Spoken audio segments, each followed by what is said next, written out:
A je vehabist, o që? E në vehabist? Po. Unë jam musliman ehli sunnet.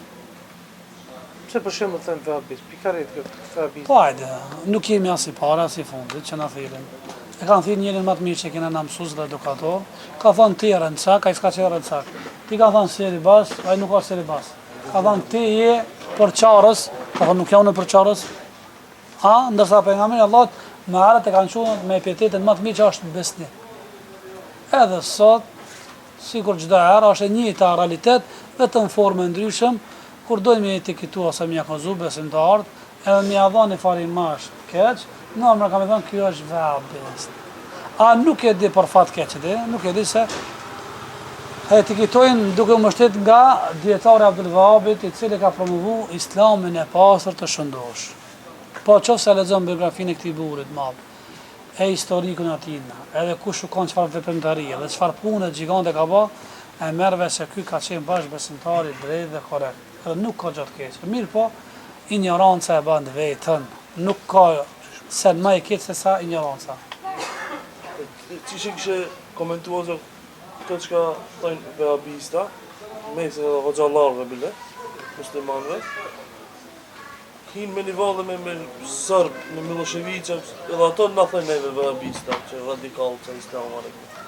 Që kështë komentuar? Po që kjo, dhe kjo është me dhe për fat keq, është me keqardhje, se sikur se këto ju bashkangjitin në radhave atyve që janë armiqtë e islamit. Ata të cilët janë islamofobë, që nuk na dojnë të mirën, po kanë masakruar.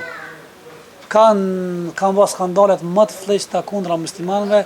Ky i ngradhë, ky besimtari, i cili nuk ka njohuri me fenë ashtu siç duhet, i bashkangjitet në radhat atyve bëhet bashkërisht edhe luftojnë besimtarin. Vetëm këtë prisë, në qofë se ullë dhe shikon, këtë do të mundon me menu mirë mas pakte dhe mu largu nga këto qëndrime qka mundohet i sulmoje qunat e të rija ata të cilët mundojnë qka mi afru të mirë kuna poplit vetë. Kjo për fat keqe dhe. Kjo ka pasët kalumën. Ka pasët kalumën, grupët devijume, ju kanë bashkangjit kuna armiqve të Allahut dhe i kanë luftu besimtar. Ose direkt fizikisht, ose me kësi akuza, shpifje, mveshje, biftana. Këta janë njerëzit smund.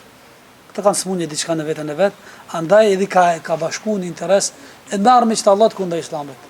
Edhe shka rridhin një saf, njërë është ma ta, duke i sulmu besimtarët, duke thonë kjo është vahabist, kjo është terrorist, kjo radikal. I kanë thonë pejgamberit Allah. Po. Ke kush ke, nuk ka, është as i parë, sot si tete, nesër vëm betere, qetëri vëm matere, është i njëjtë, me të vërtet, po. Ata vetëm emra ndrojnë, realiteti është i njëjtë, hakikati është i njëjtë. Edhe është beteja që nuk ndalët, nuk ndërpretat asnjëherë. Sira bain al-haq wal-batil ila yawm al-qiyamah. Beteja dhe përlesha mes të vërtetës, edhe kodës ka me vazhdu të ditën e kiametit. Kur nuk ndalet kjo? Duke nis nga baba jon Adem alayhis salam, deri te pejgamberi fundit Muhamedi sallallahu alaihi wasallam, deri te njerëzit i tarit fundit i cili e don sinqerisht me xhezim e pejgamberit Allahut, edhe ky ka mu ballafaqur me këto sfida. Varëse që njëri sipas imanit dhe besimit që ka të madh, reflekton zemrën e vet, e ai ka me pas kësi probleme dhe ballafaqime me Allahut.